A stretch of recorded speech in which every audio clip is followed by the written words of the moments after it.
கர்த்தருடைய பரிசுத்த நாமம் மகிமைப்படுவதாக. முதலாவது இரட்சகர் இயேசுவின் நாமத்தில் உங்கள் எல்லாருக்கும் ஓய்வு நாள் வாழ்த்துக்களை நான் தெரிவித்துக் கொள்கின்றேன். தேவனுடைய பிள்ளைகளாக நாம் கூடி இப்படி இணையத்தின் வழியாய் தேவனை தொழுது கொள்வது இது ஒரு விதமான தேவ அனுகிரகம் தான் என்று நான் கத்திற்குள்ளாக நம்புகிறேன்.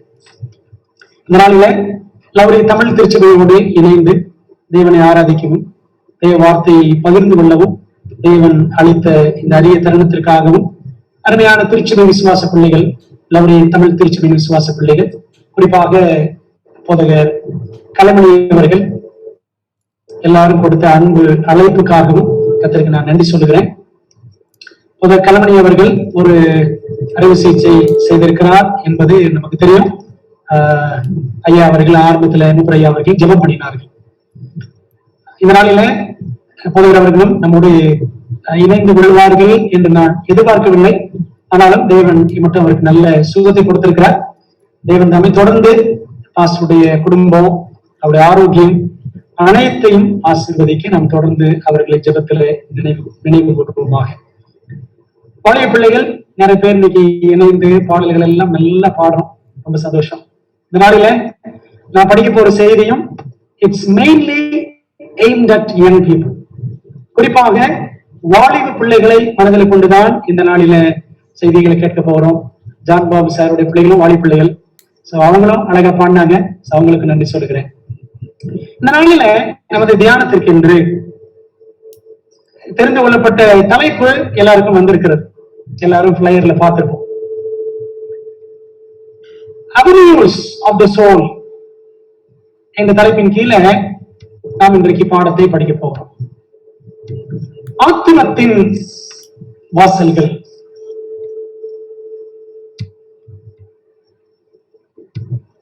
நம்ம எல்லாருமே பரிசுத்த வாழ்க்கையில, பக்தி வாழ்க்கையில வளர வேண்டும் என்று விரும்புகிறோம். We all like to climb up in the steps to spirituality. பக்தி வாழ்வில நம்ம எல்லாரும் வளர்வதற்கு தேவன் நமக்கு படிகளை கொடுத்திருக்கிறார். எல்லாரும் படிக்கட்டுல முன்னேற வேண்டும் என்று விரும்புகிறோம். அப்படி வளரக்கூடிய நம்முடைய பக்தி வாழ்வுக்கு இன்றைக்கு நாம் பார்க்க போகிற பாடங்கள் படிக்கட்டுகளாக அமையும் என்று கர்த்தருக்குள்ளாக நான் நம்புகின்றேன். ஆத்துமத்தின் வாசல்கள், Avenues of the soul. இந்த நாளிலே தேவன் நம்மோடு பேசுவதற்காக நமக்கு கொடுத்திருக்கிற வேத பகுதி நீதிமொழிகள் 4 அதிகாரம் 20 முதல் 23 வசனங்கள். என் மகனே, என் வார்த்தைகளை கவனி, என் வசனங்களுக்கு உன் செவியை சாய். அவைகள் உன் கண்களை விட்டு பிரியாதிருப்பதாக, அவைகளை உன் இருதயத்துக்குள்ளே காத்துக்கொள். அவைகளை கண்டுபிடிக்கிறவர்களுக்கு அவைகள் ஜீவனும், அவைகள் உடலுக்கெல்லாம் ஆரோக்கியமுமாம். எல்லா காவலோடும் உன் இருதயத்தை காத்துக்கொள், அதனிடத்து நின்று ஜீவ ஊற்று புறப்படும். ஆண்டவர் தம்முடைய வார்த்தையிலிருந்து ஜீவ ஊற்று நம்முடைய உள்ளங்களிலே புறப்பட செய்யும்படி ஜெபம் செய்வோமா. நல்ல தகப்பனே, நம்முடைய பாதத்தில இரட்சகர் இயேசுவின் நாமத்திலே வருகிறோம். ஆவியானவருடைய அனுகிரகத்தையும் அருள் மாறியையும் இந்த வேளையிலே எங்களுக்கு தாரும். உடைய வார்த்தைகள் நாங்கள் படிக்கும் பொழுது ஆவியானவர் நாமே மெல்லிய சத்தத்தோடு எங்கள் இருதயங்களிலே அன்பாக பேச நாங்கள் காத்திருக்கிறோம். இணைந்திருக்கிற பிள்ளைகள் எல்லாரும் ஆசீர்வதிங்க தகப்பனே. உம்முடைய திவ்ய சத்தத்தை கேட்க எங்களுடைய மாம்ச செவிகளும் ஆவிக்குரிய செவிகளும் கூர்மையாய் கவனித்திருக்க செய்யும். எங்களை ஒப்புக் கொடுக்கிறோம். கர்த்தாவே, சொல்லும்படியார்கள் கேட்கிறோம். நீர் பெருக வேண்டும், நாங்கள் சிறுக வேண்டும். இயேசுவின் நாமத்தில் ஜெபிக்கிறோம் நல்ல பிதாவே, ஆமென். இந்த நாளில நீதிமொழிகள் 4 அதிகாரத்தில் நம்முடைய கவனம் நிலைத்திருக்க போகிறது. ஆத்துமத்தின் வாசல்கள். நீதிமொழி 4 அதிகாரத்துல 20ஆம் வசனத்திலிருந்து அப்படி 27 வரைக்கும் தொடர்ந்து பாருங்களேன். 24ஆம் வசனம், உன்னை விட்டு அகற்றி உன் உதவிகளின் மாறுபாட்டை உனக்கு தூரப்படுத்து. நீதிமொழிகள் 4ஆம் அதிகாரத்தை நீங்கள் உங்கள் வேதாகமத்திலே திறந்து வைத்துக் கொள்ளும்படி உங்களை அன்போடு நான் அழைக்கிறேன். பவர் பாயிண்ட் பார்த்து கொண்டு சில நேரத்துல பைபிளை திறக்காம விட்டுருவோம். வேதாகமத்தை நாம் திறந்து வைத்துக் கொள்ள வேண்டியது ரொம்ப அவசியம். வாயின் தாறுமாறுகளை உன்னை விட்டு அகற்றி உதடுகளின் மாறுபாட்டை உனக்கு தூரப்படுத்து. உன் கண்கள் நேராய் நோக்க கடவுது, உன் கண்ணிமைகள் உனக்கு முன்னே செவ்வையாய் பார்க்க கடவுது, உன் கால் நடையை சீர்தூக்கி பார், உன் வழிகள் எல்லாம் நிலைவரப்பட்டிருப்பதாக, வலதுபுறமாவது இடதுபுறமாவது சாயாது, உன் காலை தீமைக்கு விளக்குவாயாக என்று சாலமோன் சொல்கிறார். இந்த அரண்மனை எல்லாரும் பார்த்திருக்கிறோம். நானும் குடும்பமாக சென்று இந்த அரண்மனையை பார்த்து அந்த நிகழ்ச்சி என் மனதில் இன்னும் பசுமையாக இருக்கிறது. எல்லாருக்கும் தெரியும், பெங்களூர் ஆட்களுக்கு சொல்லணுமா என்ன அரண்மனை என்று சொல்லி, மைசூர் பேலஸ். அரண்மனை நுழைவாயில்கள் மிகவும் பிரம்மாண்டமானவை, அப்படித்தானே? ரொம்ப பிரம்மாண்டமா இருக்கும். பாருங்க, பாக்குறதுக்கு எவ்வளவு அழகா இருக்கு.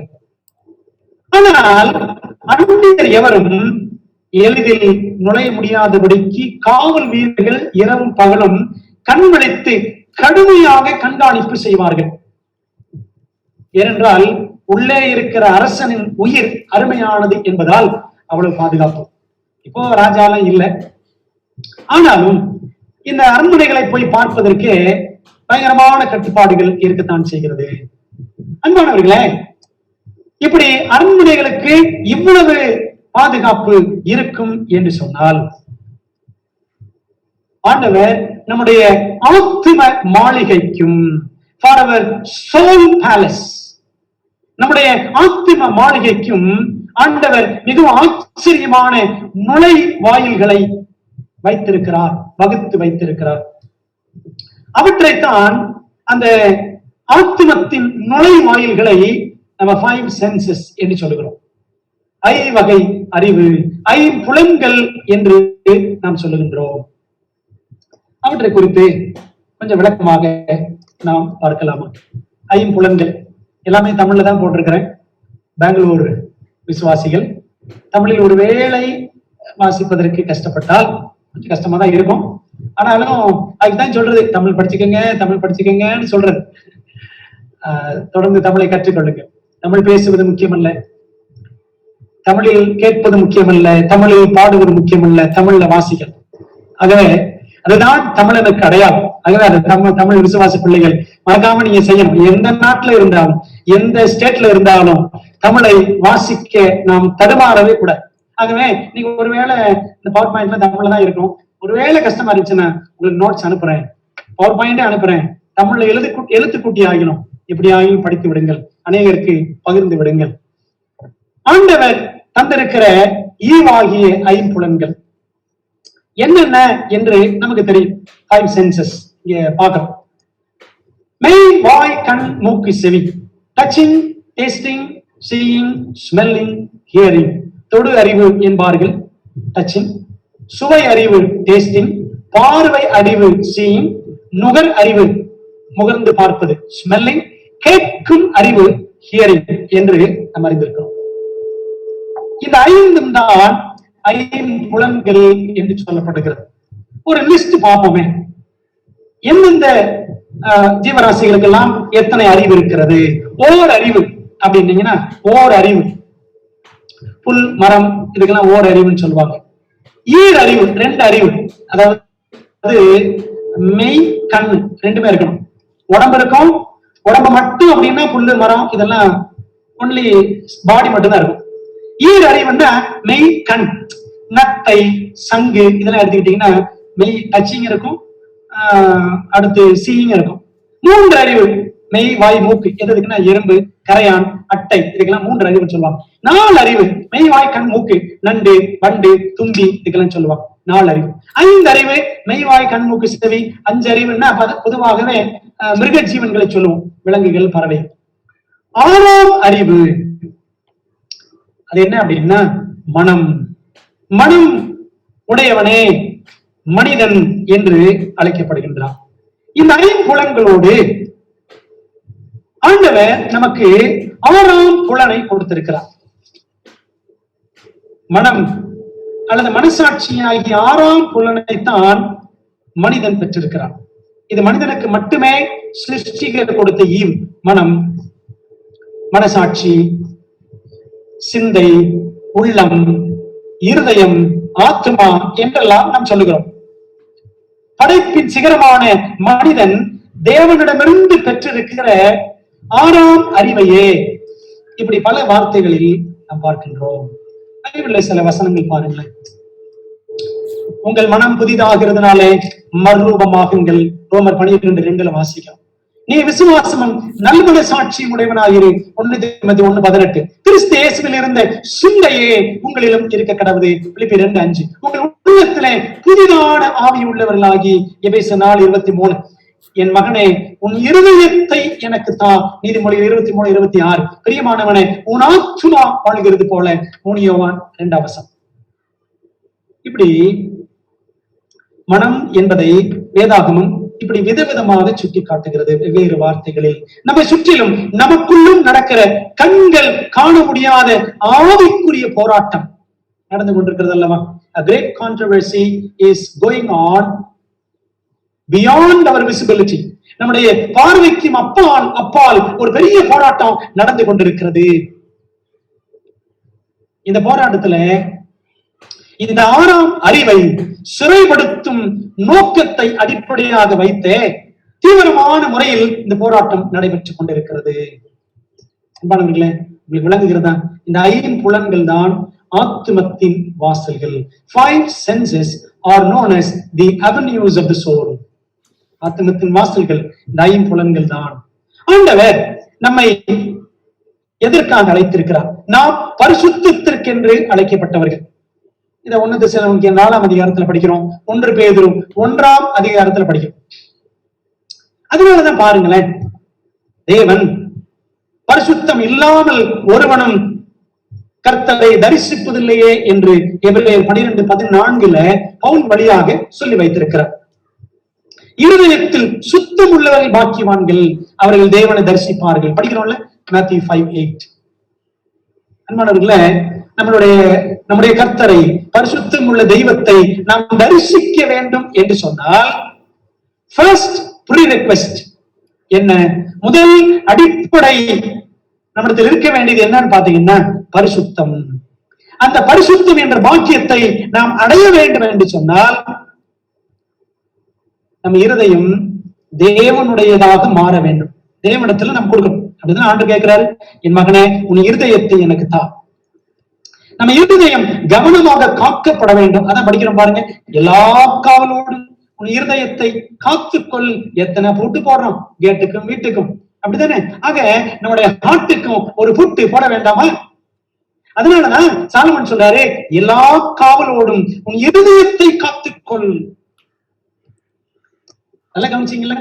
இன்றைக்கு வீட்டுல போய் நீதிமொழிகள் 4ஆம் அதிகாரத்தை அழகா உட்கார்ந்து நிதானமா படி.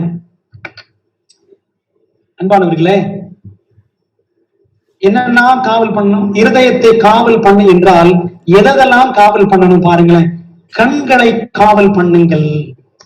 நீதிமொழிகள் 4:21 அப்படித்தானே படிச்சோம். வேதாந்தம் திறந்து இருக்கிறீங்களா? ஓகே, இப்பொழுது வேதாந்தத்திலிருந்து படிக்கிறோம் சில வசனங்கள். நீதிமொழிகள் 4ஆவது அதிகாரம் 21ஆம் வசனம் என்ன சொல்லுது? அவைகள் உன் கண்களை விட்டு பிரியாதிருப்பதாக. ஆண்டோடைய வசனங்கள் நம்முடைய கண்களை விட்டு பிரியக்கூடாது. ஆண்டோடைய வசனங்களை படிச்சுக்கிட்டே இருக்கணும். உன் கண்களை காவல் பண்ணுங்கள். 25ஆம் வசனம் பாருங்க. 25, உன் கண்கள் நேராய் நோக்க கடவது, உன் கண்ணிமைகள் உனக்கு முன்னே செவியாய் பார்க்க கடவது.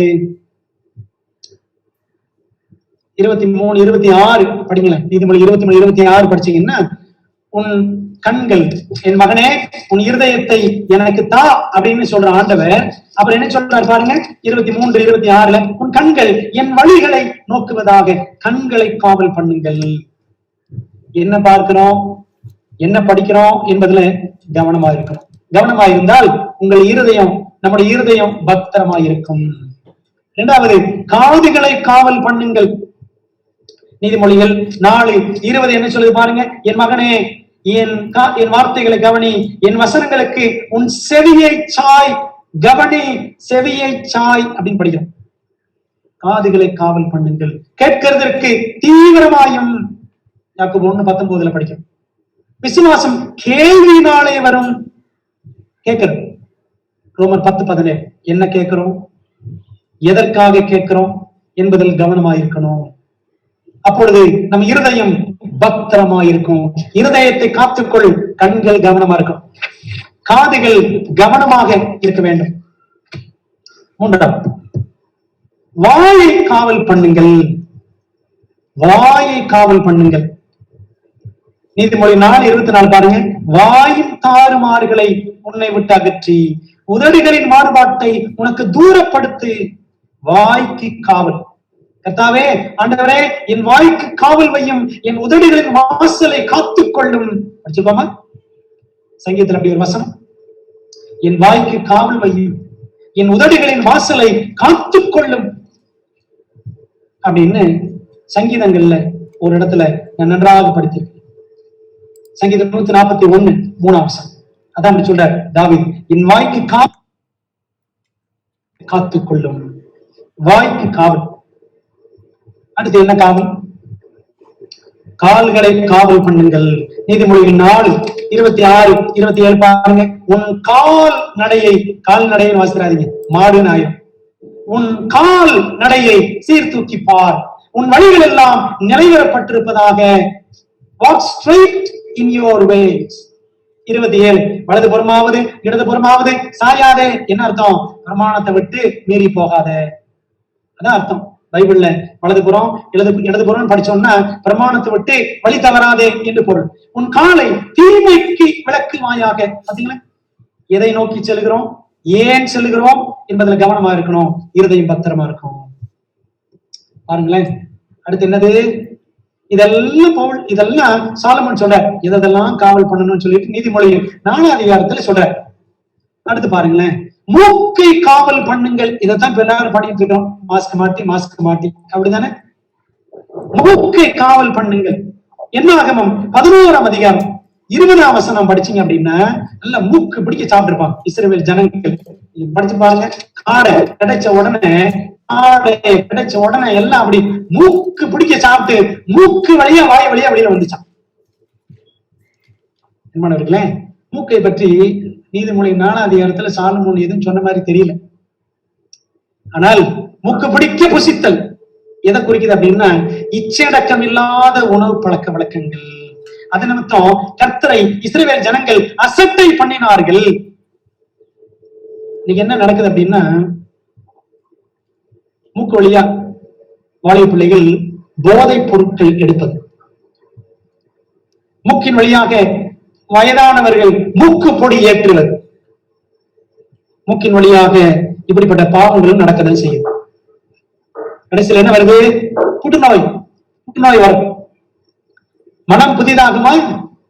அன்பானவர்களே, இருதயம் பத்திரமா இருக்குமா? உன் இருதயத்தை எல்லா காவலோடும் உன் இருதயத்தை காத்துக்கொள்.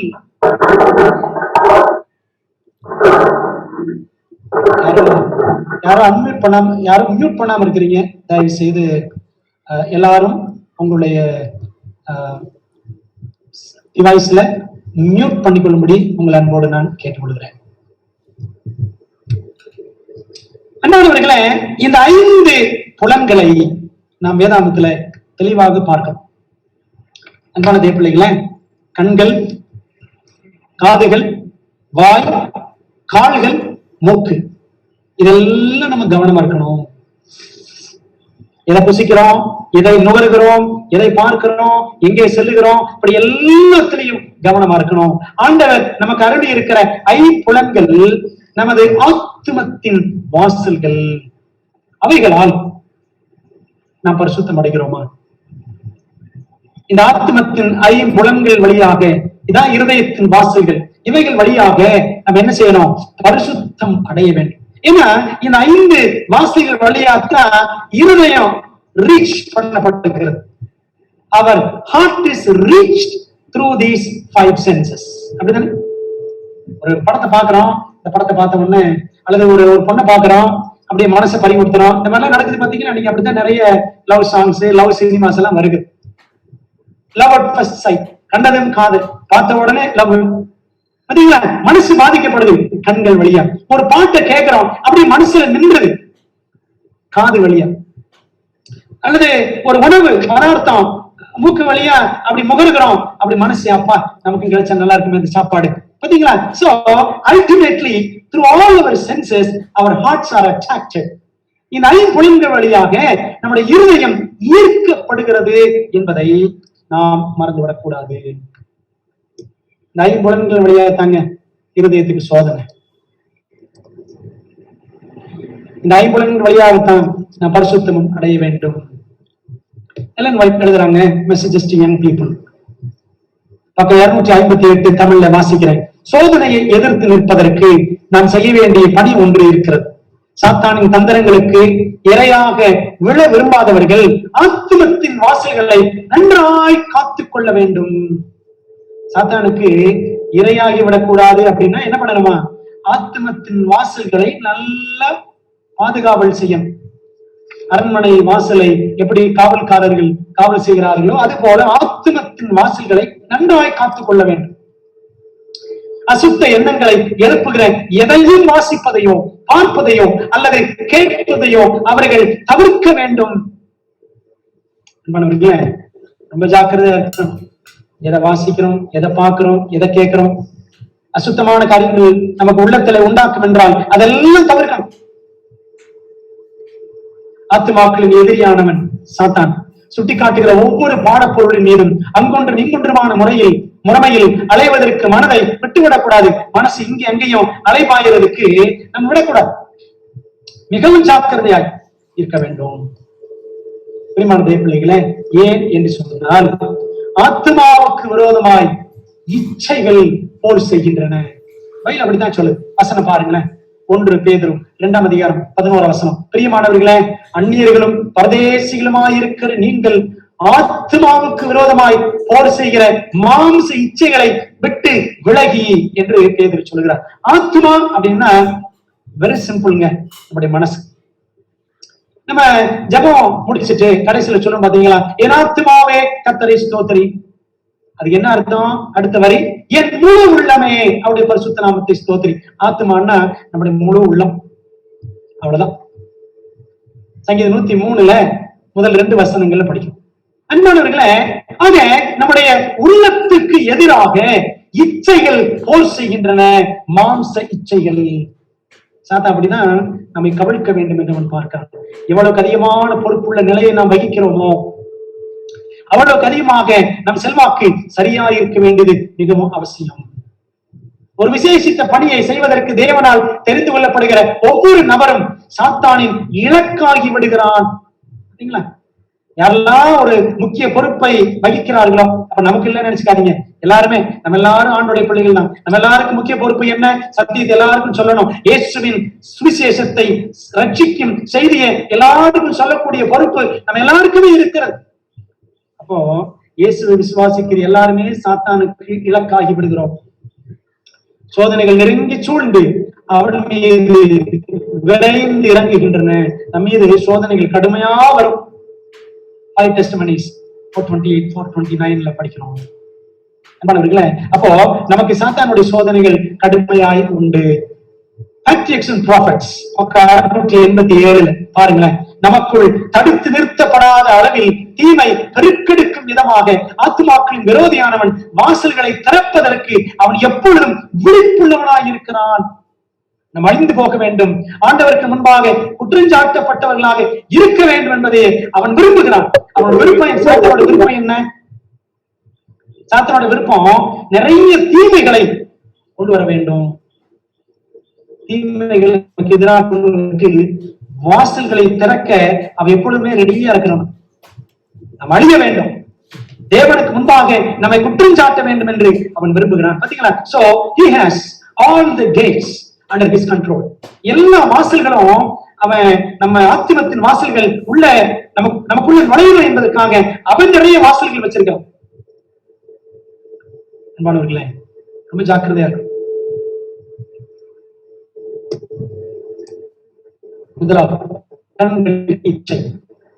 கண்களின் இச்சை. இந்த கண்களின் இச்சை வழியா யார் யாரெல்லாங்க விழுந்து போனாங்க பைபிள்ல? நிறைய பேர் சொல்லலாம். ஏவாள் கனியை பார்த்தால் விழுந்து போனாள். லோத்து அந்த பசுமையான சோதனை பார்த்தான், விழுந்து போனான். அம்னான் தன்னுடைய தங்கையின் மீது அவன் இச்சை கொண்டான். எவ்வளவு கொடூரமான ஒரு புத்தி படைத்தவன் அம்னோன். 2 சாமுவேல் 13 அதை வாசிக்கிறோம். தாவீது பத்ஷேபால் இன்னொருவன் மனைவி மீது இச்சை கொண்டான். கடைசியில அவன் குடும்பத்துல வந்த அவமான அசிங்கம் சொல்லவே முடியாது. சிம்சோன் பார்க்கிற பெண்களோடு எல்லாம் தவறாக நடக்க அவன் முயற்சித்தான். தேவனுடைய நியாயாதிபதி அவன் நிலைமை என்ன ஆச்சு? பிரியமானவர்களே, நியாயாதிபதிகளே 14 அதிகாரத்தில் படிக்கணும். ஆகான் ஆசைப்பட்டான் எரிகோவின் அந்த அந்த விசித்தமா அந்த வினோதமான வெளியேறப்பட்ட பொருட்களுக்காக அவன் இச்சை கொண்டான். கடைசியில அவன் அழிந்து போனான். யோசுவா 7ஆம் அதிகாரம். அனனியா சப்பீரா அவங்களுக்கு பாருங்க, காசை பார்த்தவன இச்சை. இப்படி நிறைய பேரை சொல்லலாம். இதெல்லாம் நமக்கு தெரிந்த காரியங்கள். ஆகவே வேகமாக கடந்து சென்று விடுகிறேன். இந்த மாதிரி கிட்டத்தட்ட ஒரு 6 உதாரணங்கள் வைத்திருக்கிறேன். இவங்க எல்லாம் கண்களின் இச்சையினால் விழுந்து போனவர்கள், முன்னேற முடியாமல் முடங்கி போனவர்கள்.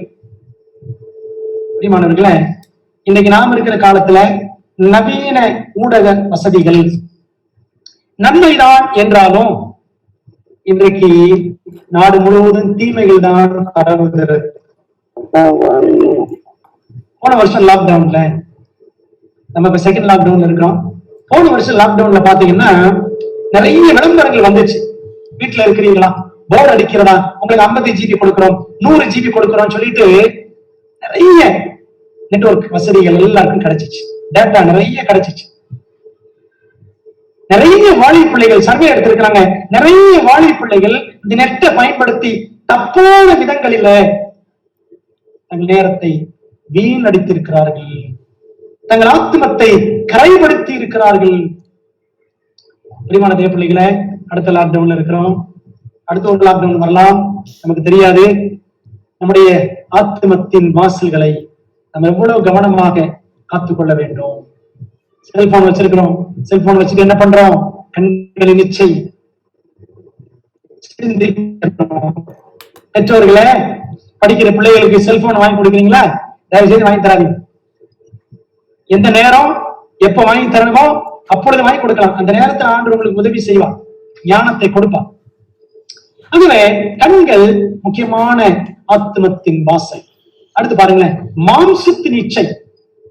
கண்களின் இச்சை மாம்சத்தின் இச்சையாக ஒருபடி கூடுதலாக வளர்ந்து அம்னோன், தாவீது, சிம்சோன் ஆகியோரை விபச்சாரர்கள் ஆக்கிவிட்டது. அப்படிதான், கண்கள் தான் காரணம். அம்னோன் தன் குடும்பத்து பெண்ணை அவன் சீரழித்தான். தாவீது இன்னொருவன் மனைவியை சீரழித்தான். சிம்சோன் அந்நிய பெண்கள், அந்நியான பெண்களோடு அவன் தவறுதலாக நடந்தான். பிரியமான தேவ பிள்ளைகளை, எல்லாம் மாம்சத்தின் இச்சை. டச்சிங், 5 சென்ஸ்ல இது டச்சிங்ல சேரும். பாடி அப்படிதான் அம்மையார் எழுதுறாங்க பாருங்க. உலகத்தின் நிலைமையை குறித்த ஒரு பயங்கரமான காட்சி எனக்கு முன்பாக காட்டப்பட்டது. ஒழுக்க கேடு எங்கும் நிரம்பி வழிகிறது. காம விகார நடக்கையே இக்காலத்தின் விசேஷமான பாவம். What is the special sin of this age? எல்லாம் சொல்றாங்க லைசென்ஷியஸ்னஸ். காம விகாரம் தீமையானது அதன் அகோர தலையை இவ்வளவு தைரியமாக இப்போது போல வேறொரு போதும் தூக்கி இருந்ததில்லை. கிறிஸ்தவ மதத்தினர் என கூறிக்கொள்ளும் அநேகமான ஆண்களும் பெண்களும் இவ்விஷயத்தில் குற்றமுள்ளவர்களாக இருக்கிறார்கள். எல்லா அசுத்தத்தில் இருந்தும் அவர்கள் தங்களை சுத்திகரித்துக் கொள்ளுகிறதில்லை. நெடுங்காலமாக அவர்கள் இச்சைக்கு சேவை செய்திருப்பதால் அவர்களது எண்ணங்கள் அசுத்தமாக இருப்பதும் கற்பனா சக்திகள் கரைபட்டு இருப்பதும் இயல்பாகிவிட்டது. என்ன சொன்னாங்க பாருங்க, கிறிஸ்தவங்க தான் ஃபர்ஸ்ட் கல்பிரிட்டா. எண்ணங்கள் சுத்தமா இல்ல. இச்சை, இச்சைக்கு we are serving lust. இச்சைக்கு சேவை செய்கிறோம். நம்முடைய faculties of the mind are corrupted. மனசு கெட்டு போய் கிடக்கு. நிறைய வாலிப பிள்ளைகள் என்ன செய்கிறோம்? How do we spend our moments, our time during this lockdown?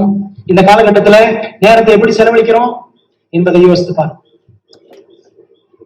Niagara falls இருக்கு பாருங்க. இத பற்றி அம்மையார் சொல்றாங்க, கவுன்சில்ஸ் ஆன் ஹெல்த்ல என்ன சொல்றாங்க பாருங்க. தொடர்ந்து வாசகத்தினுடைய தொடர்ச்சி. எப்படி நயாகரா நீர்வீழ்ச்சியின் தண்ணீரை மேல் நோக்கி பாய வைக்க கூடாதோ, மேல இருந்து தண்ணி கீழே தான் வரும். கீழே இருந்து தண்ணி மேல அனுப்ப முடியுமா? ஃபால்ஸ் கீழே இருந்து மேல போகுமா? இல்ல, மேல இருந்து கீழே தான் வரும். எப்படி நயாகரா வீழ்ச்சியின் தண்ணீரை மேல் நோக்கி பாய வைக்க கூடாதோ அது போல அவர்களது மனங்களை தூய்மையும் பரிசுத்தமான காரியங்களில் தங்கியிருக்க செய்வதும் கூடாததாகும். யாரு இச்சைக்கு சேவை செய்து கொண்டே இருக்கிறோமோ அப்படிப்பட்டவருடைய மனங்களை என்ன பண்ண முடியாதா? தூய்மையான பரிசுத்தமான காரியங்கள்ல தங்கியிருக்க செய்ய முடியாது. If we are constantly serving lust, it is very hard to cleanse our minds. Counsels on Health, page 615. பிரியமானவர்களே, மாம்சத்தின் இச்சை அடியப்பட்டிருக்கிறோமா? நாக்கு இச்சை, நாக்கு இச்சை, நாக்கு இச்சையினாலே சிரேஷ்ட புத்திர பாகத்தை ஏளனம் பண்ணி இழந்து போனவன் ஏசா. அதிகாரத்துல 25ஆம் அதிகாரம். ஆசீர்வாதம் இழந்து போனான். நாக்கு இச்சையினாலே நடுவழியில் நாசமாய் போனவர்கள் ஆதி இஸ்ரவேல் மக்கள். காடை காடை காடை காடை கடந்தா கடைசியில கூட்டம் கூட்டமா பாடையில போனோம். அப்படித்தானே இஸ்ரவேல் ஜனங்கள். என்னாகமும் 11ஆம் அதிகாரம். இதுக்கெல்லாம் உள்ளுக்குள்ள டீட்டெயிலா நான் போகவே இல்லை. பாயிண்ட்ஸ் மாத்திரம் உங்களுக்கு நான் சொல்லுகிறேன். என்னாகமும் 11ஆம் அதிகாரம். தேவனை குறித்து அவதூறு பேசினதால் லூசிபர் சாத்தான் ஆனான். நாக்கு இச்சை. இது என்ன நாக்கு இச்சை? அடுத்தவங்களை பத்தியே குறையா பேசிட்டு இருக்கிறது. சாப்பிடுறது மட்டும் இல்ல, அடுத்தவங்களை பத்தி பேசுறது, இது இச்சை தான். ஏதாவது பாயிண்ட் கிடைக்குமா? குற்றம் கண்டுபிடிக்க என்று அலைவது. சாத்தான், லூசிபர் சாத்தான் ஆனான். பரலோக மேன்மை இழந்தான். எசேக்கியேல் 28ஆம் அதிகாரம். செவி இச்சை. செவி இச்சை பாருங்களேன். தான் மட்டுமே புகழப்பட வேண்டும், என்ன எப்ப பார்த்தாலும் ஆக ஓகோன்னு சொல்லிக்கிட்டே இருக்கணும். இப்படி எல்லாம் சபையில சிலர் இருப்பாங்க. அப்படி யாராவது இருக்கிறோமா? தான் மட்டுமே புகழப்பட வேண்டும் என்ற செவி இச்சை யாருக்கு இருந்துச்சுன்னா சவுல் ராஜாவுக்கு இருந்துச்சு. பழைய ஏற்பாட்டு சவுல். தாவீதை குறித்து யாராவது நல்ல உயர்வா பேசி பாடிட்டாங்க அப்படின்னா இவருக்கு தாங்கவே தாங்க. பிரியமானவர்களே, பாருங்களேன், ஒரு வசனத்தை பைபிள்ல திறந்து படிப்போம். 1 சாமுவேல் 22ஆம் அதிகாரம். 1 சாமுவேல் chapter 22 verse 8. 1 சாமுவேல் 22ஆம் அதிகாரம் 8ஆம் வசனத்தை நாம் வாசிப்போமே. வசனம் என்ன சொல்லுது? நீங்கள் எல்லாரும் எனக்கு விரோதமாக கட்டுப்பாடு பண்ணி கொண்டது என்ன? ஈசாயின் மகனுடனே தாவீதுடனே என் குமாரன் யாரு யோனத்தான் உடன்படிக்கை பண்ணும்போது என் செவிக்கு அதை ஒருவனும் வெளிப்படுத்தவில்லை. செவி எனக்காக பரிதாபப்பட்டு என் செவிக்கு அதை வெளிப்படுத்த உங்களில் ஒருவனாகிலும் இல்லையா? தாவீது இப்படி எல்லாம் பண்றான். என் மகன் யோனத்தான் கூட ஒருத்தன் கூட என் காது கொண்டு வரலையே. தாவீதை பத்தி ஏதாவது குறை தான் காதுல வந்துகிட்டே இருக்கணும் அப்படின்னு சொல்லிட்டு சவுல் எதிர்பார்த்தான். இன்ஃபார்மர்ஸ், சிலர் இன்ஃபார்மர்ஸ் வச்சிருப்பாங்க. பெரிய பெரிய ஆட்கள் இன்ஃபார்மர்ஸ் வச்சிருப்பாங்க. அவங்களுடைய எதிரிகளை பத்தி இவங்க கிட்ட சொல்லிக்கிட்டே இருக்கணும் அப்படின்னு. இது சரியா? இதான் செவி இச்சை. பாருங்களேன், சவுல் அப்படித்தான் இருந்தான்.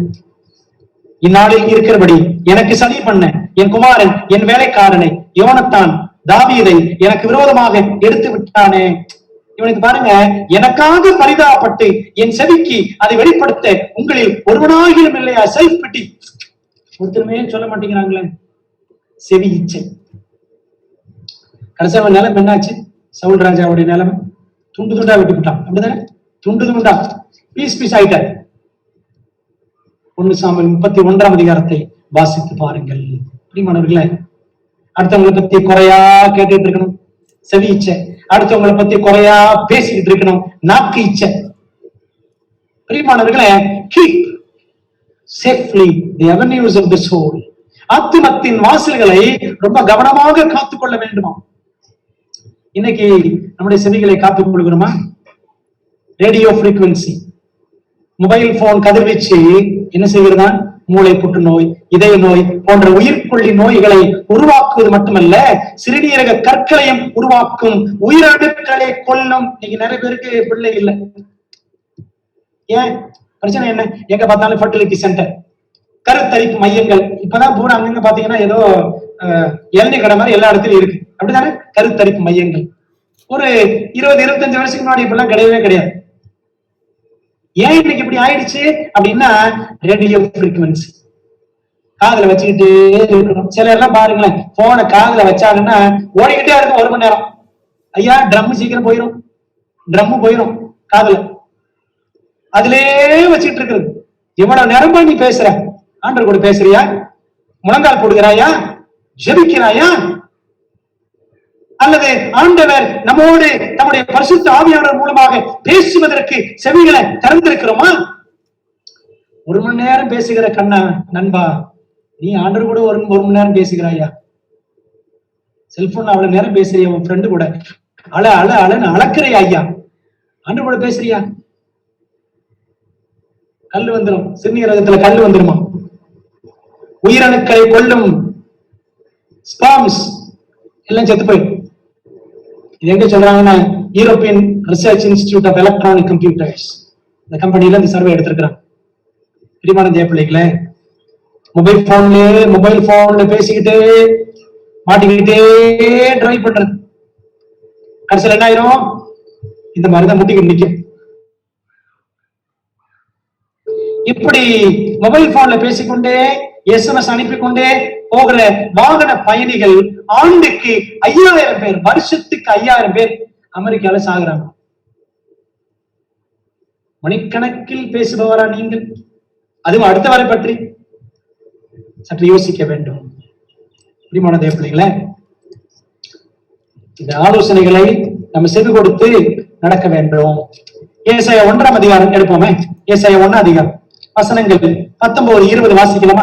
Isaiah chapter 1 verses 19 and 20. நீங்கள் மனம் பொருந்தி செவி கொடுத்தால் தேசத்தின் நன்மையை புசிப்பீர்கள். செல்போன் வச்சிருக்கீங்களா? யூஸ் பண்ணுங்க, வேண்டாம்னு சொல்லல, யூஸ் பண்ணுங்க. ஒரு லிமிட், அவ்வளவுதான். ஒரு ஆளுகிட்ட பொதுவா 10 நிமிஷத்துக்கு மேல பேசக்கூடாது, சரிங்களா? அப்படி 10 நிமிஷம் ஆகுதுன்னா காதலே வச்சுட்டு கூடாது, லவுட் ஸ்பீக்கர்ல போடணும். இல்லாட்டி என்னத்தையும் மாட்டிக்கிட்டு பேசணும். சில நேரம் பைபிள் ஸ்டடி கொடுக்க வேண்டியது இருக்கும். அப்படின்னாலும் காதல வச்சுக்கிட்டே அந்த கான்ஃபரன்ஸ் கால் அப்படின்னு காதல வச்சுக்கிட்டே பேசுறது, அதெல்லாம் தப்பு. லவுட் ஸ்பீக்கர்ல போட்டுக்கிட்டு பயன்படுத்தலாம். பிரியமானவர்களே, நீங்கள் மனம் பொருந்தி செவி கொடுத்தால், இந்த ஆலோசனைலாம் நம்ம கேட்கணும். செவி கொடுத்தால் தேசத்தின் நன்மையை புசிப்பீர்கள், மாட்டோம் என்று எதிர்த்து நிற்பீர்களாகில் பட்டயத்துக்கு இரையாவீர்கள், கர்த்தரின் வாய் இதை சொல்லிற்று அப்படின்னு தேவன் நமக்கு எச்சரிக்கை கொடுக்கிறார். பிரியமானவர்களே, நம்ம தேவன் நம்ம மீது எவ்வளவு அக்கறை உள்ளவர். 5 அடக்கல் செய்யும் ஆமை இனம். ஆமை டாட்டாயிஸ்ன்னு சொல்லுவோம், டர்ட்டில் அப்படின்னு சொல்லுவோம். பிரியமானவர்களே, நம்ம எல்லாரும் இந்த 5 புலன்களோடு போராடி கொண்டிருக்கிறோம். மெய், வாய், கண், மூக்கு, செவி, பயங்கர போராட்டம். ஆத்மாவுக்கு விரோதமாக இந்த 5 புலன்கள் வழியாக நாம் போராடி கொண்டிருக்கிறோம்.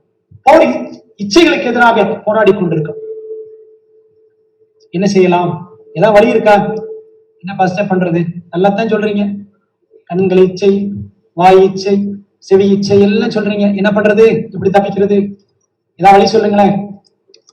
திருவள்ளுவர் சொல்லியிருக்கிறாரு, ஒருமையுள் ஆமை போல் 5 அடக்கல் ஆற்றின் எளிமையும் ஏமா புடைத்து அப்படின்னு 126வது குறள்ல வாசிக்க. இந்த ஆமை இருக்கிறதே, இது என்ன பண்ணும்? 4 கால்களையும் தன்னுடைய தலையும், மொத்தம் 5 ஐம்புலன்கள் மாதிரி அதுக்கு 5 இருக்கு. 4 கால்கள், ஒரு தலை. ஒரே நேரத்துல உடல் ஓட்டுக்குள் இழுத்து கொண்டு எதிராளியிடமிருந்து தப்பித்துக் கொள்ளும் சக்தி படைத்தது. இது ஆமைக்கு பாத்தீங்கன்னா அந்த மேல பாத்தீங்களா, அந்த கவர் ஓடு 60 வித்தியாசமான எலும்புகளால் ஆனது. இந்த ஆமையின் ஓடு மேலையும் ஓடு, கீழையும் ஓடுதான். மேல கீழே கம்ப்ளீட்டா ஓடுதான். அந்த மேல் ஓட்டு பகுதி என்ன சொல்லுவாங்கன்னா கேரபேஸ் அப்படின்னு சொல்லுவாங்க, மேல் ஓட்டு பகுதி. கீழே பாட்டம், கீழே இருக்கிற ஓட்டு பகுதி பிளாஸ்ட்ரான் அப்படின்னு சொல்லுவாங்க. எல்லாமே ஸ்ட்ராங்கா இருக்கும். இந்த 2 ஓட்டு பகுதிகளுக்குள்ள, மேலே கீழே இருக்கிற ஓட்டு பகுதிகளுக்குள்ள அது தன் 5 உறுப்புகளையும் இழுத்து அடக்கி வைத்துக் கொள்ளும். நீண்ட நாள் வாழும் பிராணி இந்த ஆமை. எத்தனை வருஷம் இருக்குன்னா ஒரு ஆமையுடைய வாழ்நாள் 180 வருஷம் வாழ்ந்த ஆமைகளும் உண்டு. மேக்சிமம் எவ்வளவு சொல்றாங்கன்னா 250 வருஷமா இருக்குமா ஒரு ஆமை. சார் அந்த மாதிரி நம்ம இருந்தா நல்லா இருக்கும்ல, நமக்கு தாங்க கொரோனா வருது அப்படித்தானே பாருங்க. இந்த ஆமைகளுக்கு எல்லாம் அத்தனை வருஷமா, ஒருவேளை முழங்கையும் அடக்கினா நம்மளும் அத்தனை வருஷம் இருக்குமோ? அன்பானவர்களே, முடியும். நித்தியமாக நாம் வாழ முடியும். தேவனோடு கூட பரலோகத்துல 1000 ஆண்டுகள், அதுக்கப்புறம் புதிவான புது பூமியில நித்தியமான வாழ்க்கை வாழ முடியும். Not just 250 years, not just 300 years, ஏதோ 250 வருஷம் 300 வருஷம் கிடையாதுங்க. தேவன் நமக்கு முடிவில்லாத வாழ்க்கை வைத்திருக்கிறார். என்ன செய்யணும் அப்படின்னா, we have to be very careful with all the 5 senses. இந்த 5 புலன்களோடு ரொம்ப ஜாக்கிரதையா இருக்கணுமா? எல்லாம் அஜாக்கிரதையா எல்லாம் அமிழ்த்து விட்டு அலைகிற மாதிரி வாழ்க்கை வாழ்ந்துட்டு இருக்கிறோம். பிரியமான தேவ பிள்ளைகளை, இப்படிப்பட்ட ஸ்லாக்கியம், நித்தியமான வாழ்க்கை என்று ஸ்லாக்கியம் நமக்கு இருக்கிறது. அதற்கு நாம் உரிமை படைத்தவர்கள் என்று சொன்னால் நம்ம எவ்வளவு ஜாக்கிரதையாக கிறிஸ்தவ ஜீவியத்துல நாம் வாழ வேண்டும் என்பதை சற்று யோசித்து பாருங்கள். புத்துயிர் பெற்று, நீங்களும் நானும் புத்துயிர் பெற்று, எழுப்புதல் பெற்று, புலன்களை அடக்கி ஆண்டு புதிதான ஜீவன் உள்ளவர்களாக ரோமர் 6:4 அப்படிதான் படிக்கிறோம். Walking in newness of life. Romans 6:4.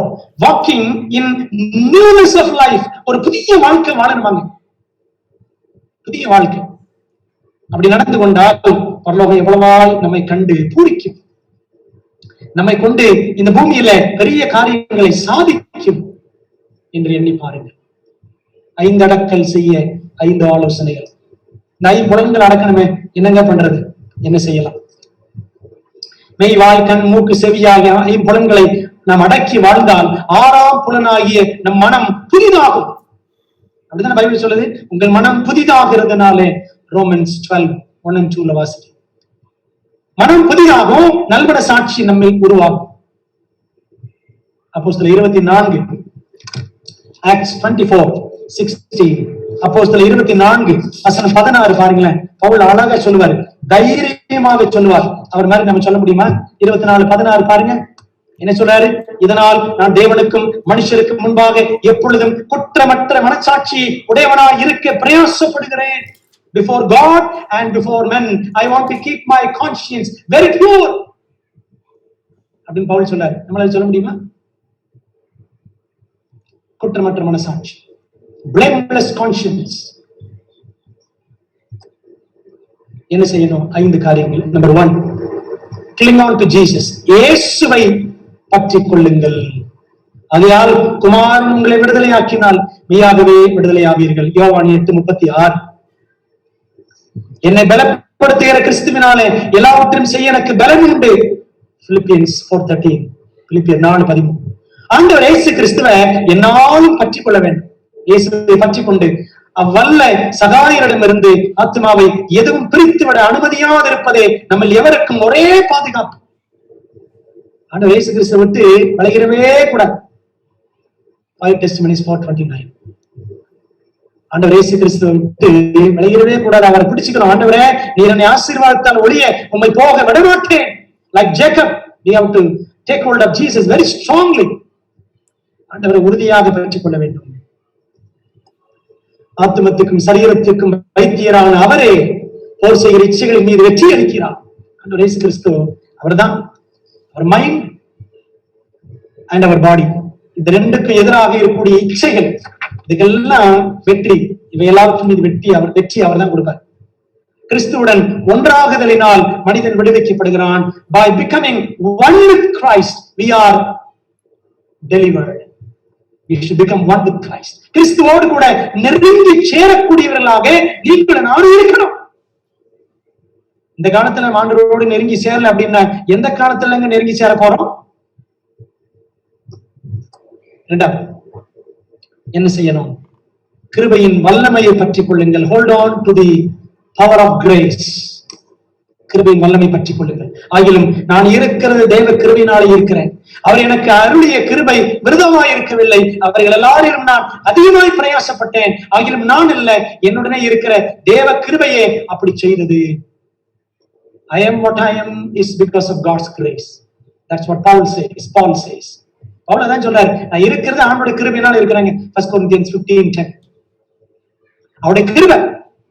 Hold on to the power of God's grace. கிருபையை பிடிச்சுக்க. அருமையான ஒரு வாசகத்தை எலன் ஒயிட் அம்மையார் சொல்றாங்க பாருங்க. இந்த 5 காரியங்கள் மீது என்ன செய்யணும்? நீ உனது சிந்தையை கட்டுப்படுத்தி, young people, I appeal to all of you, don't waste your time without reading the Bible and the books by Ellen White. If you have access, sure you have access. கண்டிப்பா உங்களுக்கு வசதி இருக்கு. Go to Ellen White app. Take the book Messages to Young People, MYP, Messages to Young People. You have wonderful counsels for your spiritual life. உங்களுடைய ஆவிக்குரிய வாழ்க்கைக்கு ஆண்டவர் ஒரு அருமையான புத்தகம், வாலிபர்களுக்கு செய்திகள், Messages to Young People படிக்கணும். அதுல சொல்றாங்க பாருங்களேன், நீ உனது சிந்தனையை கட்டுப்படுத்தி வீணான சீர்கட்ட சிந்தனைகளால் கரைபடுவதிலிருந்து உன் ஆத்துமாவை காக்க விரும்பினால், உனது எல்லா உணர்வுகளின் மீதும், கோபம், எரிச்சல், சந்தோஷம், அன்பு, எல்லாமே டிஃபரெண்ட் இமோஷன்ஸ் we have, இந்த எல்லா உணர்வுகள் மீதும் ஓர் உண்மை மிக்க காவலாளனாக இருக்கும்படி நீ மாறியாக வேண்டும். You have to become faithful sentinels over our eyes, ears and all emotions. கிருபையின் வல்லமை மட்டுமே இத்தகைய மிக விரும்பத்தக்க கிரியையை செய்திட இயலும். நீ இந்த விஷயத்தில் பலவீனமாய் இருக்கிறாய். அன்பானவர்களே, see our condition, we are very weak to God, the avenues of the soul. We are very weak. அப்போ we need the grace of God. We have to realize the power of God's grace. ஆண்டவருடைய கிருபையின் வல்லமையை நம்ம உணரணும். பாருங்களேன், ஒரு சவுலை ஆண்டவர் பவுலா மாத்தி, ஒரு persecutor அவனை preacher மாத்தி, God turned a persecutor, Saul, into a preacher, Paul. அதனால அவர் சொல்றாரு, I am what I am, it's because of God's grace. God can change anybody in a moment. We have to hold on to the grace of God. ஆண்டவருடைய கிருபையை பற்றிக் கொள்ளணுங்க. God's grace can change anybody, any notorious sinner. எவ்வளவு பயங்கரமான பாவியானாலும் ஆண்டவருடைய கிருபை அவனை மாற்ற வல்லது, தொட வல்லது. ஒருவேளை நம்முடைய வாழ்க்கையில, ஆண்டவரே என்னது பிரச்சனை இருக்கப்பா, I'm struggling with this sin, I'm struggling with this secret problem. என்கிட்ட ரகசியமான பிரச்சனை இருக்கு. எங்க அம்மாவை ஏமாத்திட்டு இருக்கிறேன், எங்க அப்பாவை ஏமாத்திட்டு இருக்கிறேன், என்னுடைய குடும்பத்துல ஏமாத்திட்டு இருக்கிறேன். I am deceiving myself, I am fooling myself. என்னையே நான் ஏமாத்திட்டு இருக்கிறேன் ஆண்டவரே. ஒருவேளை இப்படி யாராவது வாலிப பிள்ளைகள் இருக்கிறீங்கன்னு சொன்னால், பிரியமானவர்களே, hold on to the power of God's grace. ஆண்டவருடைய கிருபையின் வல்லமையை பற்றிக் கொள்ள வேண்டும். மூன்றாவது,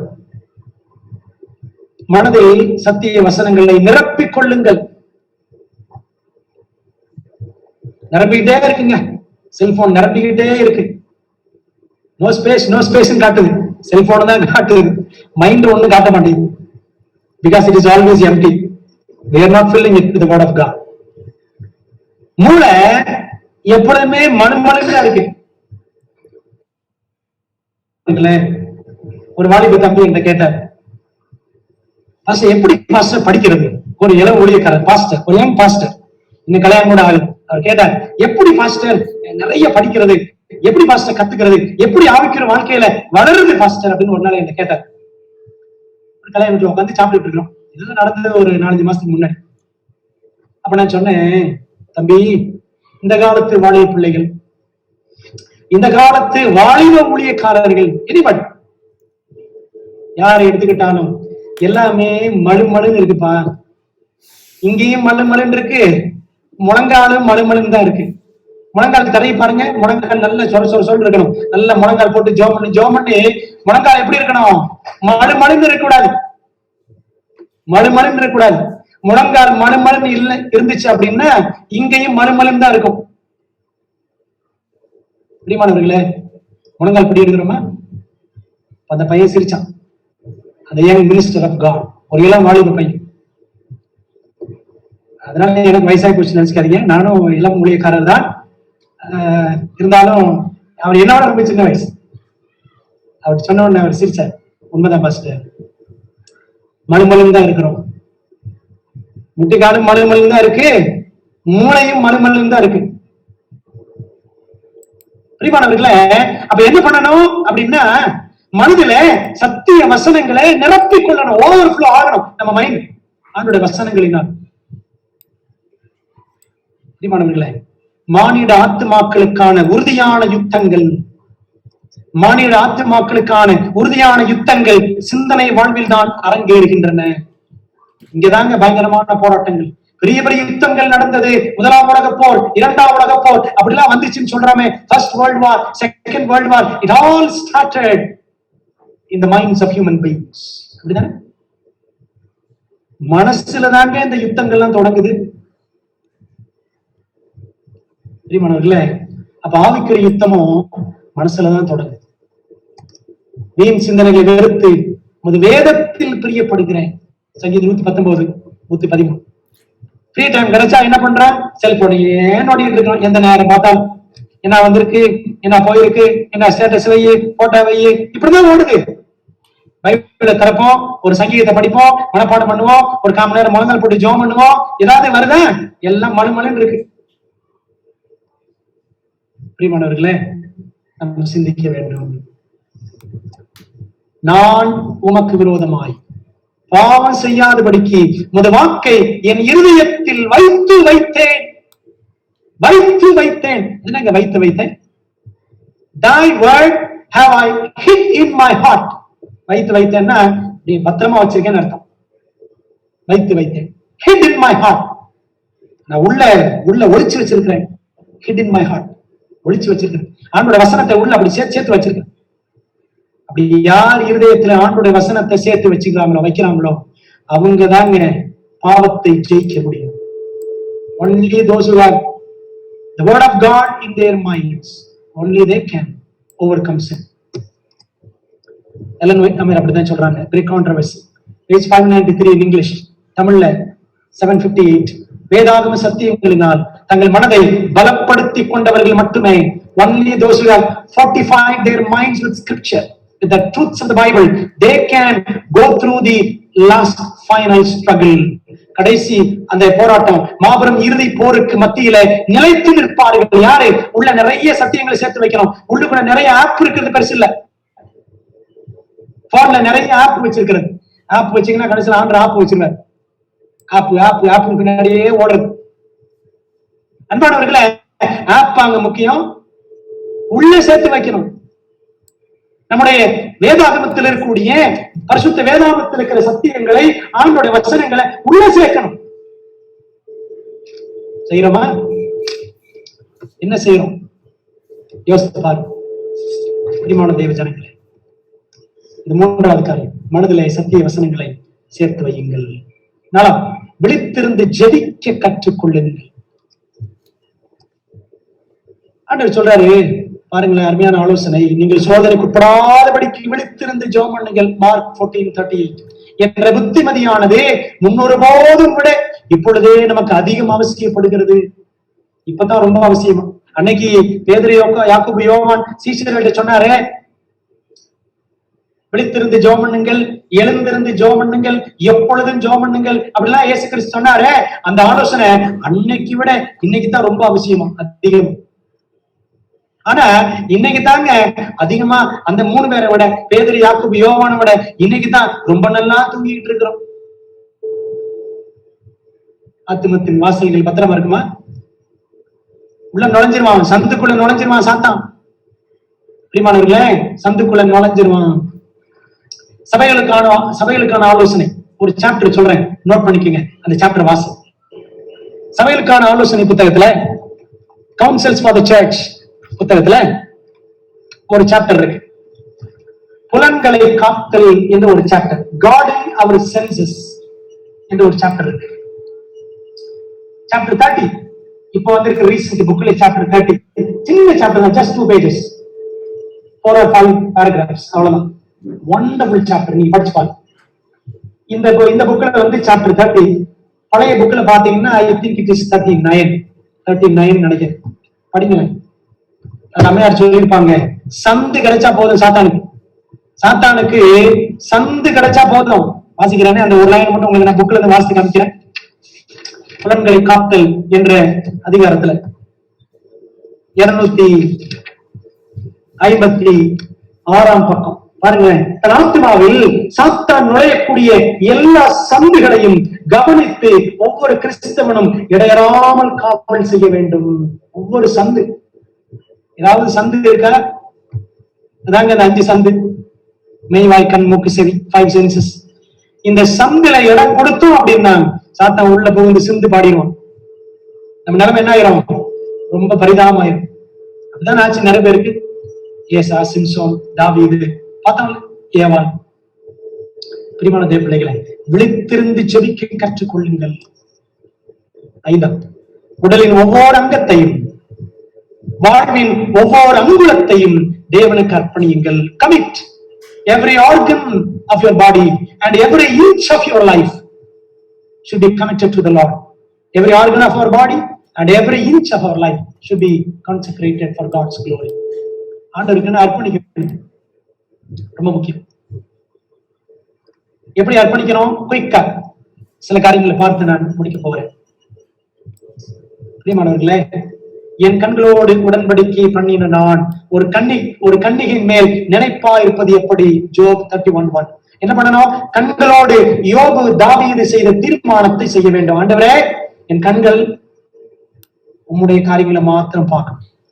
என் கண்களோடு உடன்படிக்கை, make a covenant with your eyes like Job. ஒரு கன்னிகையின் மேல் நினைப்பா இருப்பது எப்படி? தாவீது சொல்றாரு, தீங்கான காரியத்தை என் கண் முன் வைக்க மாட்டேன். சங்கீதம் 101:3. இந்த தீர்மானத்தை வாயோடு தாவீதின் தீர்மானம். என்ன தீர்மானம் பண்ணாரு தாவீது? என் வாய் மீறாதபடிக்கு தீர்மானம் பண்ணினேன். சங்கீதம் 17:3. Be sure to taste your words before you spit them out. என்னத்தையாவது சொல்லி சொல்லி கடைசியில் மாட்டிக்கும். எவ்வளவு கவனமா ஜெபிக்கணும். என் வாய் மீறாதபடிக்கு தீர்மானம். வசன ஆரம்பத்தில் சொன்னேன்ல, சங்கீதம் 141:3. கர்த்தாவே, என் வாய்க்கு காவல் வையும், என் உதடுகளின் வாசலை காத்துக் கொள்ளும். இருதயத்தோடு தானியேலின் எஸ்ராவின் தீர்மானத்தை செய்யுங்கள். என்ன தீர்மானம்? தானியேல் 1:8. தானியேல் ராஜாவின் போஜனத்தினாலும் அவர் பானமனும் திராட்சை ரசத்தினாலும் தன்னை தீட்டுப்படுத்தல் ஆகாது என்று தன் இருதயத்தில் தீர்மானம் பண்ணிக்கொண்டு he purposed in his heart that he would not defile himself with the king's food. உலகத்தின் காரியங்களினாலே என் மனம் கரைபட விடமாட்டேன் ஒரு தீர்மானம் தானியேலை போல பண்ணணும். செய்கிறோமா? எஸ்ரா என்ன தீர்மானம் பண்ண பாருங்க. That was a wonderful decision by Ezra, which we should also make. கர்த்தருடைய வேதத்தை ஆராயவும் அதன்படி செய்யவும் இஸ்ரவேலிலே கட்டளைகளையும் நீதி நியாயங்களையும் உபதேசிக்கவும் எஸ்ரா தன் இருதயத்தை பக்குவப்படுத்தி இருந்தான். இங்கிலீஷ்ல படிச்சு பாருங்க. Ezra prepared his heart. Are we preparing our hearts to search the Bible, to do according to the Bible, to teach the Bible? அவனுடைய வேதாகமத்தை ஆராய்ச்சி பண்ணணும், அதன்படி செய்யணும், அப்படியே டீச் பண்ணணும். செய்யணும், அப்புறம் தான் டீச் பண்ணணும். அன்பான தேவ பிள்ளைகளே, that was the decision of Ezra. He prepared his heart. நம்ம ஆண்டவர்கிட்ட கேட்கணும், ஆண்டவரே என்னுடைய இருதயத்தையும் ஆயத்தம் பண்ணுங்கப்பா. Only God can prepare our hearts. ஆண்டவர் தான் நம்முடைய இருதயங்களை அப்படி ஆயத்தம் பண்ண முடியும் என்பதை மறந்து விடவே கூடாது. உடலோடு யோசேப்பின் தீர்மானத்தை செய்யுங்கள். என்ன தீர்மானம் பண்ணார் யோசேப்பு? இப்படி இருக்க நான் இத்தனை பெரிய பொல்லாங்குக்கு உடன்பட்டு தேவனுக்கு விரோதமாய் பாவம் செய்வது எப்படி என்றான். அது 39:9. Genesis 39:9. அந்த மாதிரி யோசேப்பு மாதிரி ஒரு ஆளோடு ஒரு ஆளை விட்டு ஓடணும் அப்படின்னு நினைக்க கூட வேண்டாம். இந்த காலத்துல ஆண்டவர் சொல்லிக்கிறாரு, இருதயத்துல ஒரு பெண்ணை தப்பான இச்சையோடு பார்த்தாலே இருதயத்துல விபச்சாரம். Matthew 5:28. மத்தேயு 5:28 அப்படிதானே படிக்கிறோம்.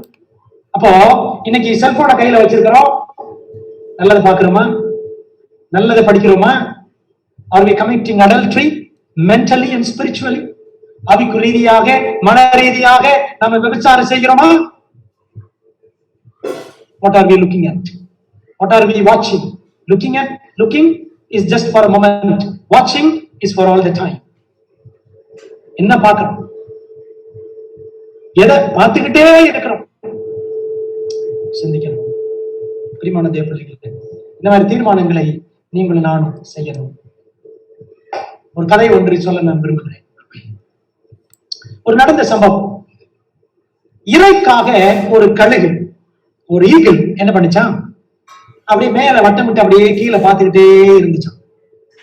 அப்படி பார்த்துக்கிட்டே இருக்கும் பொழுது மஞ்சளும் கருப்பும் கலந்த ஒரு தலை ஏதோ ஒரு பாறைக்குள்ள இருந்து வந்துட்டு போற மாதிரி தெரியுது.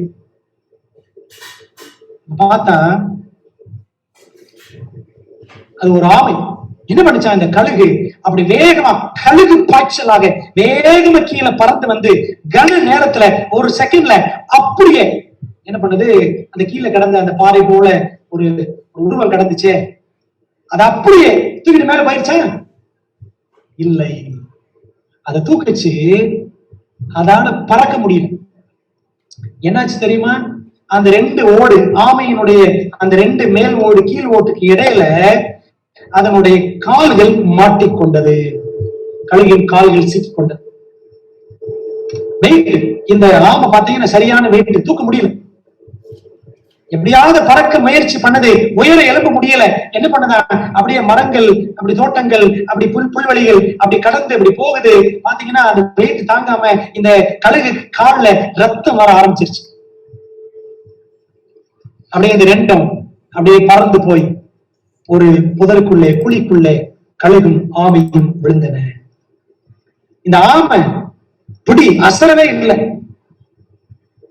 பள்ளத்துல விழுந்து போன இந்த ரெண்டு பிராணிகள், இந்த கழுகு என்ன பண்ணதா, சட்டையை அடிச்சுட்டு படப்பட அடிச்சுட்டே இருக்கு. ஒரு ரோட்டு ஓரத்துல பக்கத்துல இருக்கிற ஒரு புஷ் புதருக்குள்ள.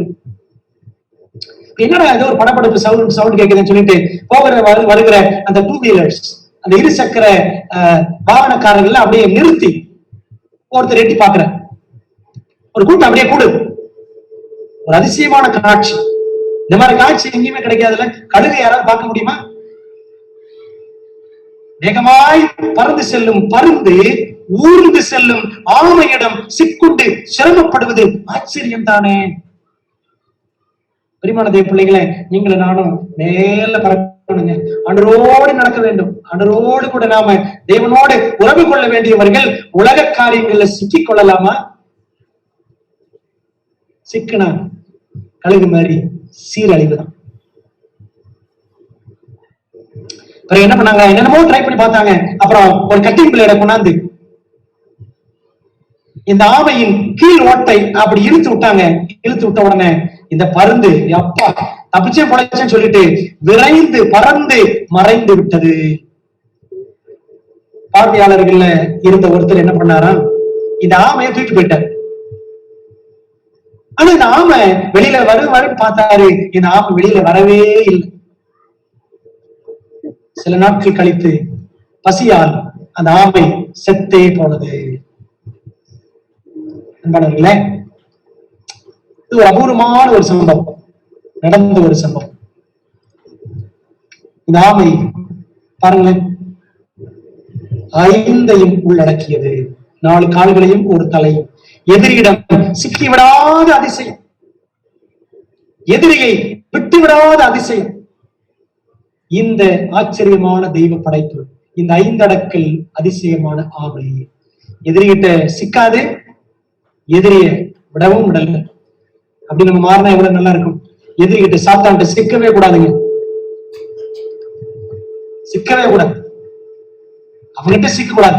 அவன் நம்மகிட்ட சிக்கு, நான் அவனை விடவே கூடாது. அவனை சிக்க மாட்டான். அன்பானவர்களே, நம்ம எவ்வளவு ஜாக்கிரதையாக இருக்கணும். ஆனால் நம் முழங்கால் படியிட்டு ஜெபித்தால் ஓடி போயிடும். பையன் அப்படித்தான் சொல்லுது. அப்படிதான் தேவன் கீழ்ப்படிந்தீர்கள், பிசாசு எதிர்த்து நில்லுங்கள், அப்பொழுது அவன் உங்களை விட்டு ஓடி போவான். 4 அதிகாரத்துல ஜேம்ஸ் சாப்டர் 4 வாசிக்கும். பிரியமான தேவ பிள்ளைகளை, நாம் எவ்வளவாக தேவனுக்கு கீழ்ப்படிந்திருக்க வேண்டும். ஒரே ஒரு எலன் ஒயிட் அம்மையார் வாசகத்தை வாசித்து நான் முடிக்கிறேன். முதல்ல ஆங்கிலத்தில் படிக்கிறேன். What a powerful statement.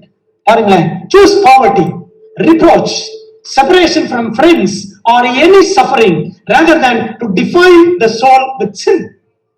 Death before dishonor or the transgression of God's law should be the motto of every Christian. 5 Testimonies 147. தமிழ்ல வாசிக்கிற பாருங்க. தமிழ்ல என்ன சொல்றாங்கன்னா, ஆத்மாவை பாவத்தால் கரைப்படுத்துவதை காட்டிலும் வறுமை, நிந்தை, நண்பர்களிடமிருந்து பிரிவு அல்லது எந்த துன்பத்தையும் தெரிந்து கொள்ளுங்கள். பாவம் செய்யறதுக்கு பதிலா எந்த துன்பங்களை கூட சகிக்கலாம். பாவத்தால் ஆத்மாவை கரைப்படுத்தி விடக்கூடாது, உள்ளத்தை கரைப்படுத்தி இருக்கக்கூடாது. தேவ பிரமாணத்தை மீறுதல் அல்லது கனவீனப்படுத்தலுக்கு முன்பாக மறிப்பது மேல் ஆண்டுடைய பிரமாணத்தை மீறுதை விட செத்து போயிடலாங்க. Instead of transgressing the commandment of God, it is better to die. பாத்தீங்களா? பாவம் செய்யறதுக்கு பதிலா செத்து கூட போயிடலாம்.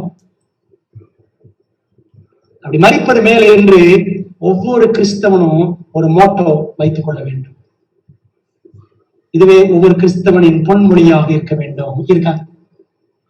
பிரியமான தேவ பிள்ளைகளே, கிறிஸ்தவ வாழ்வு ஏதோ கவலையினமான ஒரு வாழ்க்கை. கண் போன போக்கல என்னத்த வருதோ எல்லாத்தையும் பார்த்துக்கிறோம், என்ன நினைக்கிறோம் எல்லாத்தையும் சாப்பிட்டுக்கிறோம். மனம் போன போக்கில வாழக்கூடிய ஒரு வாழ்க்கை கிடையாது. அப்படி வாழ்ந்தால், இஷ்டம் போல் வாழ்ந்தால் அது சாட்சி அல்ல. கிறிஸ்தவர்கள் என்றால் ஒழுக்க நெறிகளுக்கு உட்பட்டவர்கள். Christians are disciplined people. They are disciplinarians. ஒழுங்கு விதிகளை ஏற்படுத்துகிறவர்கள், ஒழுங்கு விதிகளுக்கு உட்பட்டவர்கள் கிறிஸ்தவர்கள். புலன்களை காத்து வாழ அழைக்கப்பட்டவர்கள். We are called to live God in our 5 senses. இந்த 5 புலன்களை காத்தால் மனசை காத்துக்கலாம். விளங்குதா உங்களுக்கு? பிரியமானவர்களே, 5 உறுப்புகளை அடக்கும் வல்லமை ஆண்டவர் ஆமைகளுக்கே அளித்திருந்தார் என்று சொன்னால், அவரின் சாயலாக படைக்கப்பட்ட நமக்கு 5 புலன்களை காத்து மனம் மறுரூபமாவதற்கான அதிசய கிருபைகளை அவர் நமக்கும் அருள்வது அதிக நிச்சயம் அல்லவா? இந்த நிச்சயத்தோடு கூட இந்த தியானத்துல நம்ம கத்திருக்கென்று ஒப்படைப்போம். ஆண்டவரே, நாங்கள் பரிசுத்தமான வாழ்க்கை வாழ அழைக்கப்பட்டவர்கள், எங்களுக்கு உதவி செய்ய என்று நம்மை தத்தம் செய்வோம். ஜெபிப்போமா. நல்ல பிதாவே, ஒரு நாமத்திற்கு ஸ்தோத்திரம். இந்த நாளிலே ஆத்மத்தின் வாசல்கள் என்று எங்களோடு பேசினேன். நாங்கள் ஆண்டவர் 5 புலன்களை ஆமை போல் காத்து மறுவாழ்வுக்கு பரலோகத்திற்கு ஆயத்தப்பட எங்களை ஒப்புக் கொடுக்கணும். அவையவர் நடத்தும். இயேசு ஜெபிக்கிறோம் நல்ல பிதாவே. ஆமென்.